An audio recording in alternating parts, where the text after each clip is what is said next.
আরে আজান দিয়ে দিছে, এক কাজ করি, আগে গিয়ে নামাজটা পড়ে আসি। আরে ও তো নামাজ পড়তে গেছে, ও সবগুলো লিখে ফেলি।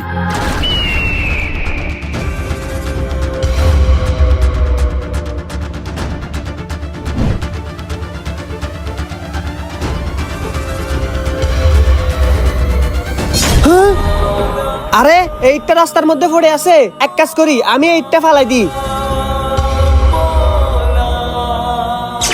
ও আরো একটা ভালো কাজ করছে, ও সবটা লিখে ফেলি। পানি পানি পানি হ্যাঁ? পানি পানি। ছোট, এই নাও পানিটা খাও।